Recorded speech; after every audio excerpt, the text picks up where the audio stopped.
So my question is a very generic one. So today, in today's times, we see a crisis which is unprecedented in terms of erosion of democracy and legislative interference in so-called autonomous bodies, be it the judiciary, be it the election commission, be it the police forces. We are facing times wherein in the policy making process, bills are bulldozed on an everyday basis, and there is absolute brutal disregard for stakeholder consultation or voices of the masses. And we see fourth estate has anyways been long gone. It has been long sold out, and we see times, wherein the voices are subdued with brutality and attacks. So I just wanted to ask, if is protest the only way to redeem this democracy? Whether the democracy can be redeemed, and how long will it take, and how do we do it?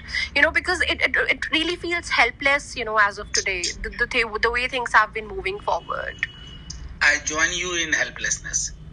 Let me tell you. I am on this side.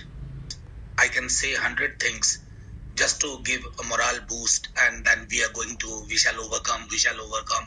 We might sing we shall overcome, but I don't see overcoming very soon. The problem is at many fronts. असल में हम मूर्ति पूजक देश हैं, तो जहां कहीं थोड़ी संभावना होती है ना, some glimmer, some hope, we cling to that. अब हमारा जो उसको कहते हैं कि redeem हो जाएगा, redemption होगा, मसीहा आ गया, and we have seen the plight of those messiahs in last few years. One of them is not to be seen anymore on any platform. Now, the battle has to be collective. And when democracy is under that kind of threat, where many people, a significantly good number of people don't consider it a threat, there is difficulty in predicting the timeline of the protest and the possible outcome of that protest. But do we have any other option except protesting, except voicing our opposition, whether in parliament or outside parliament? Now, this conversation would not have been allowed on any media platform, as you rightly said. But we are having this conversation. We created a platform, you created a platform for understanding, for engaging, for conversation. I think we need to have much more such platforms.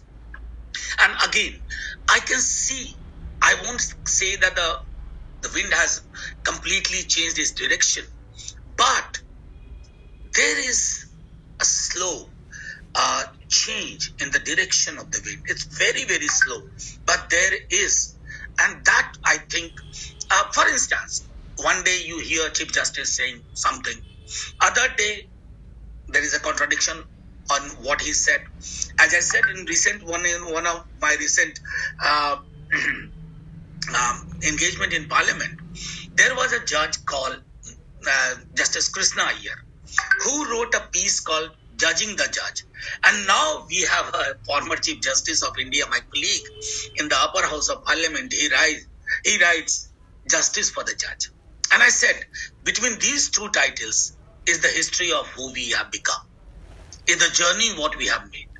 Now, it's not only a failing of judiciary, because the balance was crafted very carefully in the Constituent Assembly. That balance was visible for very many years. It had shocks in between, as during 70s, 74, 75, 76, but it overcame. Now, it's almost predictable for us that today you speak strongly against the regime.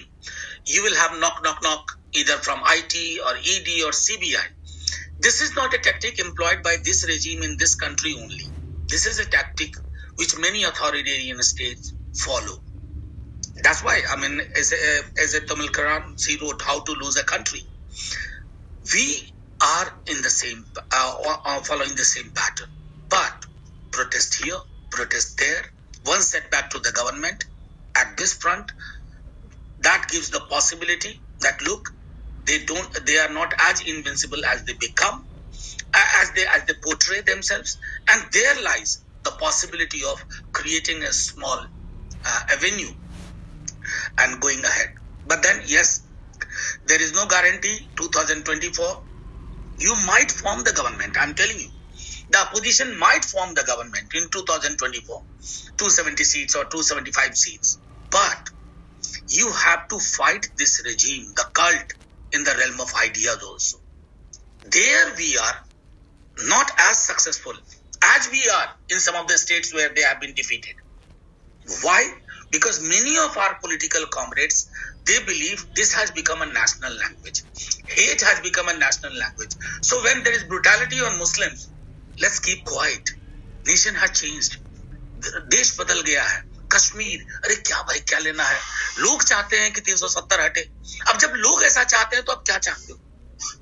One of the jobs lawmakers have is also to speak their mind fearlessly. And I'll just give you one idea. During the Operation Blue Star, when it was being conceived, almost all political leaders across the political spectrum spoke in favor of that idea. One person who dissented and spoke his mind is former Prime Minister Chandrasekhar. There are times in history when popular is not always good. There are times in history when the idea of popular also has to be challenged by educating people, by having more of these kind of conversation. I hope I made a little bit of what I thought. Yes, absolutely, sir. Thank you.